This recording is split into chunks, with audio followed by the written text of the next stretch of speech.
जय संतोषी माँ। संतोषी माता व्रत कथा। एक गांव में एक बुढ़िया रहती थी जिसके 7 बेटे थे। 6 बेटे कमाने वाले थे और एक बेटा निकम्मा था। बुढ़िया माँ 6 पुत्रों का झूठा 7वें पुत्र को देती। 7वां पुत्र एक दिन अपनी पत्नी से बोला, देखो मेरी माता का मुझ पर कितना प्रेम है। वह बोली, क्यों नहीं, सबका झूठा बचा हुआ तुमको खिलाती है। वह बोला, जब तक आंखों से ना देखे मान नहीं सकता। पत्नी ने हंसकर कहा, देख लोगे तब तो मानोगे। कुछ दिन बाद एक बड़ा त्यौहार आया। घर में 7 प्रकार के भोजन और चूरमा के लड्डू बने। वह पत्नी की बात को जांचने के लिए सिर दर्द का बहाना बनाकर पतला कपड़ा सिर पर ओढ़कर रसोई में जाकर सो गया और कपड़े में से सब देखता रहा। 6 भाइयों भोजन करने आए। उसने देखा माँ ने उनके लिए सुंदर सुंदर आसन बिछाए, 7 प्रकार की रसोई परोसी और आग्रह कर करके उन्हें भोजन कराती रही। वह देखता रहा। 6 भाई भोजन कर उड़ गए। तब माँ ने उनकी 5 थालियों में से लड्डुओं के टुकड़ों को उठाया और एक लड्डू बनाया। जूठन साफ कर माँ ने उसे पुकारा, उठ बेटा उठ, तेरे भाइयों ने भोजन कर लिया, तू भी उठकर भोजन कर ले। उसने कहा, माँ मुझे भोजन नहीं करना, मैं परदेश जा रहा हूँ। माता ने कहा, कल जाना हो तो आज ही जा। वह बोला, हाँ हाँ जा रहा हूँ। यह कहकर वह घर से निकल गया। चलते समय उसे पत्नी की याद आई। वह गौशाला में कड़े थाप रही थी। वहां जाकर वह बोला, मेरे पास तो कुछ नहीं है, यह अंगूठी है, सो ले ले और अपनी कोई निशानी मुझे दे दे। वह बोली, मेरे पास क्या है, यह गोबर भरा हाथ है। यह कहकर पत्नी ने उसकी पीठ पर गोबर के हाथ की थाप मार दी। वह चल दिया। चलते चलते दूर देश में पहुंचा। वहां एक साहूकार की दुकान थी। वहां जाकर बोला, सेठ जी मुझे नौकरी पर रख लो। साहूकार को नौकरी की सख्त ज़रूरत थी। तो उसने कहा, सेठ जी पर जैसा आप ठीक समझे। उसे साहूकार के यहाँ नौकरी मिल गई। वहाँ दिन रात काम करने लगा। कुछ दिन में दुकान का लेन देन, हिसाब किताब, ग्राहकों को माल बेचना, सारा काम करने लगा। साहूकार के 7-8 नौकर थे। वे सब चक्कर खाने लगे, लेकिन उसने अपनी लगन, परिश्रम और ईमानदारी से सभी को पीछे छोड़ दिया। उसे अपनी किए का फल मिला। सेठ जी ने भी उसका काम देखा और 3 महीने में ही उसे मुनाफे में साझेदारी बना लिया। परिश्रम करते करते 12 वर्ष में ही वह नगर का नामी सेठ बन गया और सेठ अपना सारा कारोबार उस पर छोड़कर बाहर चला गया। इधर उसकी पत्नी पर क्या बीती वह सुने। सास ससुर उसे दुख देने लगे। गृहस्थी का काम करवाकर उसे लकड़ी लेने जंगल में भेजते। इस बीच घर की रोटियों के आटे से जो भूसी निकलती उसकी रोटी बनाकर रख दी जाती और फूटे नारियल की नरेली में पानी दिया जाता। इस तरह दिन बीतते रहे।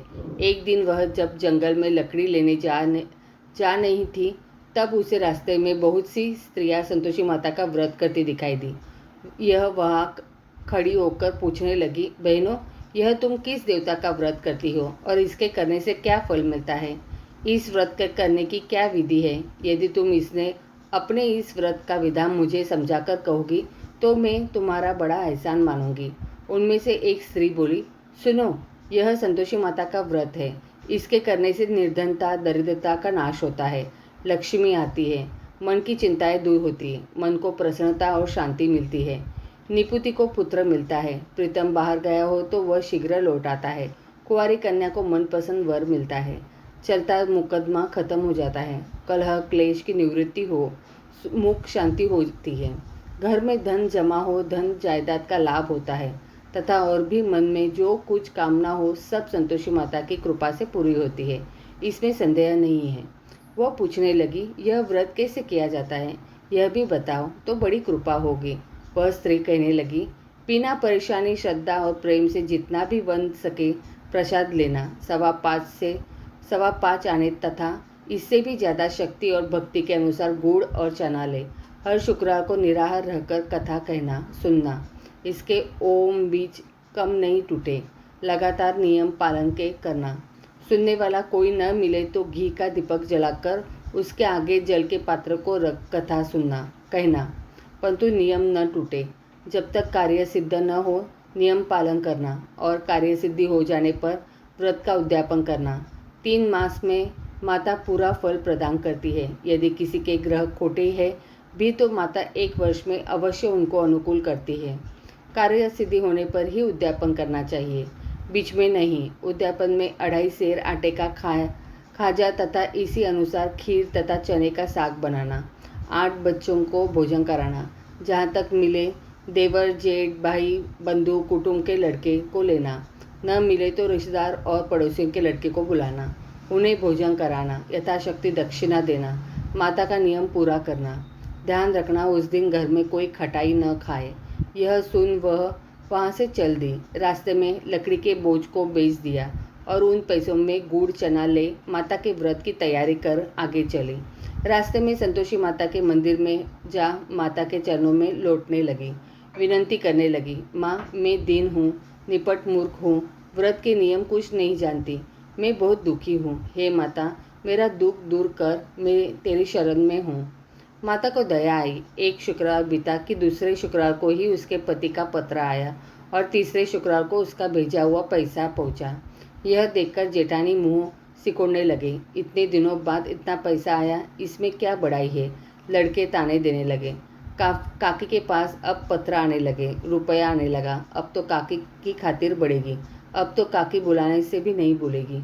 बेचारी सरलता से कहती, भैया पत्र आए रुपया आए तो हम सबके लिए अच्छा है। ऐसा कहकर आंखों में आंसू भरकर संतोषी माता के मंदिर जा बैठी। मातेश्वरी के चरणों में गिरकर रोने लगी। माँ ने तुमसे पैसा नहीं मांगा, मुझे पैसे से क्या काम, मुझे तो अपने सुहाग से काम है, मैं तो अपने स्वामी के दर्शन और सेवा मांगती। तब माता ने प्रसन्न होकर कहा, जा बेटी तेरा स्वामी जल्दी ही आएगा। यह सुन खुशी से बावली हो वह घर आकर काम करने लगी। संतोषी माँ विचार करने लगी, इस भोली पुत्री से मैंने कह तो दिया कि तेरा पति शीघ्र आएगा, पर आएगा कहाँ से, वह तो इसे स्वप्न में भी याद नहीं करता। उसे इसकी याद दिलाने तो मुझे ही जाना पड़ेगा। संतोषी माता ने उस बुढ़िया के बेटे को स्वप्न में समझाया, पुत्र तेरी घरवाली कष्ट उठा रही है। यह बोला, हाँ माता यह तो मुझे भी मालूम है, परंतु क्या करूँ, वहाँ कैसे जाऊँ, परदेश की बात है, लेन देन का सारा हिसाब किताब है, कोई जाने का रास्ता नज़र नहीं आता, आप ही कोई राह दिखाइए कि वहाँ कैसे जाऊँ। माँ कहने लगी, सवेरे नहा धोकर संतोषी माता का नाम ले, घी का दीपक जला, दंडवत कर और दुकान पर जा बैठना। देखते देखते तेरा लेन देन चुक जाएगा, जमा माल बिक जाएगा, सांझ होते होते धन का ढेर लग जाएगा। वह अगले दिन सुबह बहुत जल्दी उठा। उसने अपने मित्र बंधुओं परिचितों से स्वप्न में माता द्वारा कही गई बात कह सुनाई। वे सब उसकी बात सुनकर उसकी खिल्ली उड़ाने लगे। वे कहने लगे कि कभी सपने की बात भी सच होती है। एक बूढ़ा व्यक्ति बहुत समझदार था। वह बोला, देखो भाई मेरी बात मानो, इस तरह सच या झूठ कहने के बदले देवता ने जैसा कहा है वैसा ही करना, तेरा क्या जाता है। बूढ़े की बात मानकर नहा धोकर उसने संतोषी माता को प्रणाम किया। फिर भी घी का दीपक जलाकर दुकान पर जा बैठा। शाम तक धन का ढेर लग गया। वह हैरान हुआ। मन में संतोषी माता का नाम ले प्रसन्न हो घर जाने के वास्ते गहना कपड़ा व सामान खरीदने लगा। सब काम से निपट अपने घर को रवाना हुआ। उधर उसको पत्नी जंगल में लकड़ी लेने गई। लौटते वक्त थक जाने के कारण संतोषी माता के मंदिर पर विश्राम करने बैठ गई। यह तो उसका रोज रुकने का स्थान था। धूल उड़ती देख उसने माता पूछा, हे माता यह धूल कैसे उड़ रही है। माँ ने कहा, हे पुत्री तेरा पति आ रहा है, अब तू ऐसा कर लकड़ियों के 3 बोझ बना, एक नदी के किनारे रख, दूसरा मेरे मंदिर पर और तीसरा अपने सिर पर रख। तेरे पति को लकड़ी का गड्ढा देखकर मोह पैदा होगा, यह वहाँ रुकेगा, नाश्ता पानी बना खाकर माँ से मिलने जाएगा। तू लकड़ी का बोझ उठाकर जाना और बीच चौक में गड्ढा डालकर 3 आवाज़ें जोर से लगाना, लो सासू जी लकड़ी का गड्ढा, लो भूसी को रोटी दो, नारियल खोपरे में पानी दो, आज कौन मेहमान आया है। संतोषी माता की बात सुनकर वह बहुत अच्छा माँ कहकर प्रसन्न मन से लकड़ियों के 3 बोझ बना लाई। एक नदी के तट पर, दूसरा माता के मंदिर पर रखा। इतने में ही मुसाफिर वहां आ पहुंचा। सूखी लकड़ी देख उसको इच्छा हुई कि अब यही विश्राम कर ले और भोजन बनाकर खा पीकर गांव चले। इस प्रकार भोजन कर विश्राम कर वह अपने गांव में आ गया। उसी समय बहू सिर पर लकड़ी का गड्ढा लिए आई। उसने गड्ढा को आंगन में डाल जोर से 3 आवाज़ें दी। लो सासू जी, लकड़ी का गड्ढा लो, भूसी की रोटी दो, नारियल के खोपरे में पानी दो। आज कौन मेहमान आया है? यह सुनकर सास ने अपने दिए हुए कष्टों को भुलाने के लिए कहा, बहू तू ऐसा क्यों कहती है? तेरा मालिक ही तो आया है। बैठ, मीठा भात खाकर कपड़े गहने पहनना। पत्नी की आवाज़ सुनकर उसका स्वामी बाहर आया और उसके हाथ में पहनी अंगूठी देख व्याकुल हो गया। उसने माँ से पूछा, माँ यह कौन है? माँ बोली, बेटा तेरी पत्नी है। आज 12 वर्ष हो गए। जब से तू गया है तब से सारे गांव में जानवर की तरह भटकती फिरती है। कामकाज कुछ करती नहीं, 4 समय खाकर खाती जाती है। अब मुझे देखकर भूसी की रोटी और नारियल के खोपरे में पानी मांगती है।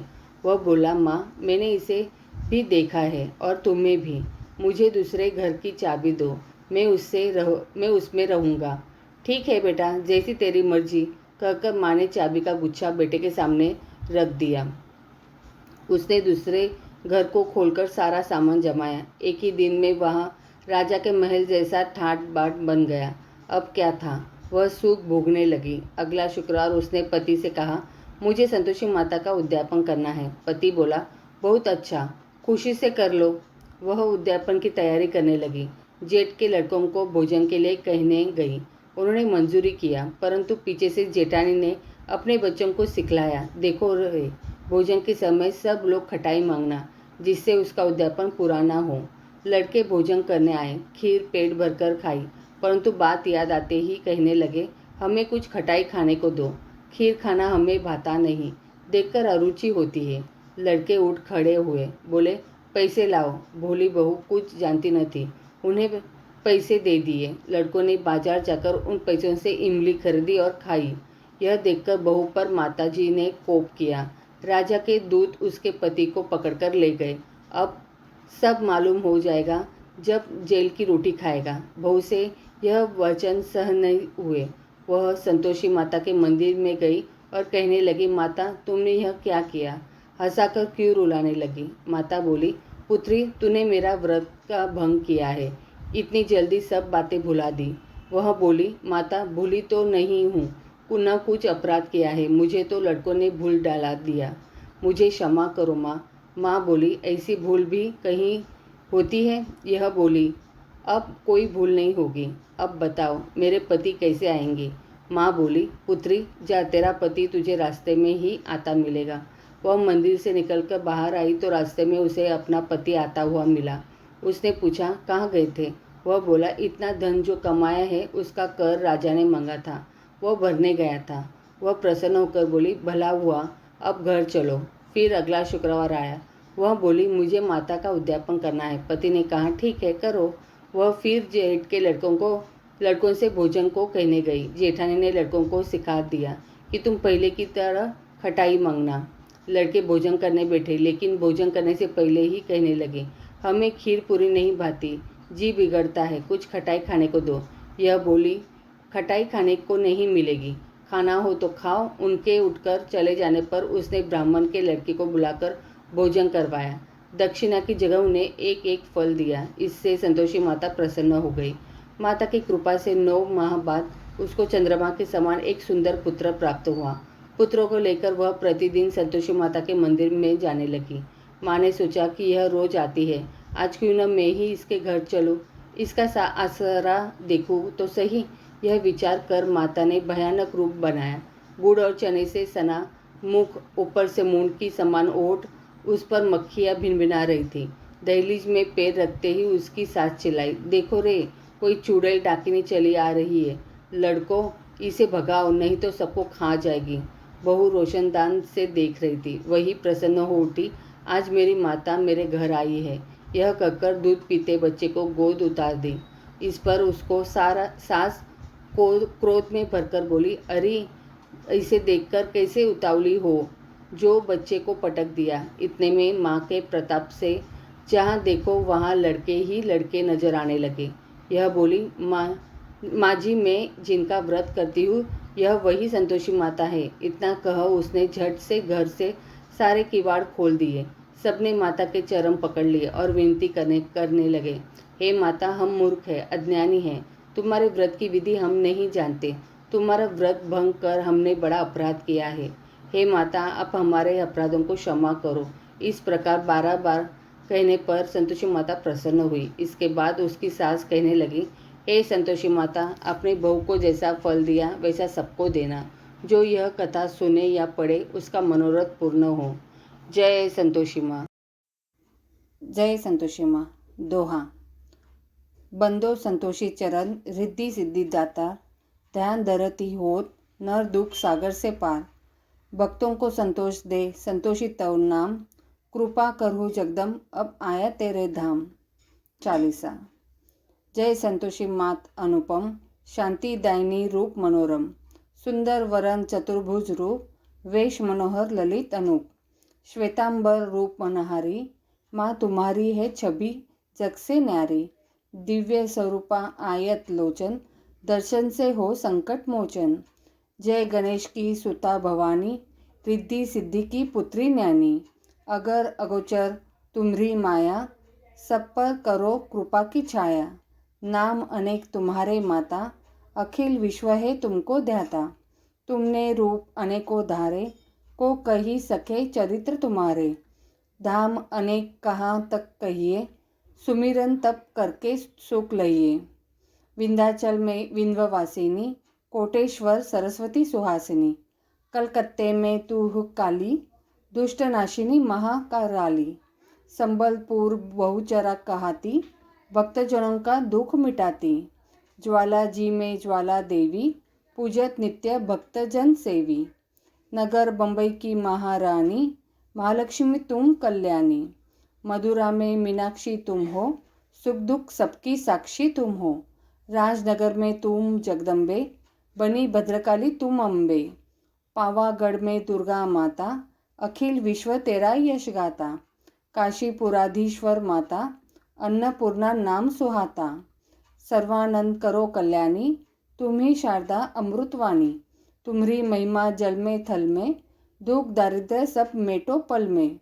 जेते ऋषि और मुनीषा, नारद देव और देवेशा। इस जगत की के नर और नारी, ध्यान धरत है मात तुम्हारी।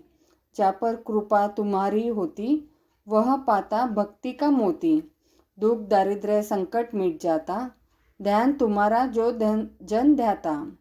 जो जन तुम्हारी महिमा गावे, ध्यान तुम्हारा कर सुख पावे।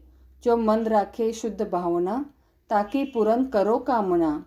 कुमती निवरी सुमती की दात्री, जयती जयती माता जगदात्री। शुक्रवार का दिवस सुहावन, जो व्रत करे तुम्हारा पावन। गुड़ छोले का भोग लगावे, कथा तुम्हारी सुने सुनावे। विधिवत पूजा करे तुम्हारी, फिर प्रसाद पावे शुभकारी। शक्ति सामर्थ्य हो जो धन को, दान दक्षिणा दे विप्रन को। वे जगती के नर और नारी, मन वांछित फल पावे भारी। जो जन शरण तुम्हारी जावे, सो निश्चय भव से तर जावे। तुमरो ध्यान कुमारी ध्यावे, निश्चय मन वंचित वर पावे। सद्वा पूजा करे तुम्हारी, अमर सुहागिन हो वह नारी। विधवा धर के ध्यान तुम्हारा, भव सागर से उतरे पारा। जयती जयती जय संकट हरिणी, विघ्न विनाशम मंगल करनी। हम पर संकट है अति भारी, वेगी खबर लो मात हमारी। दोहा। संतोषी माँ के सदा बंधु पग निश्वास, पूर्ण मनोरथ हो सकल मात हरो भव त्रास। इति श्री संतोषी माता चालीसा संपूर्णम।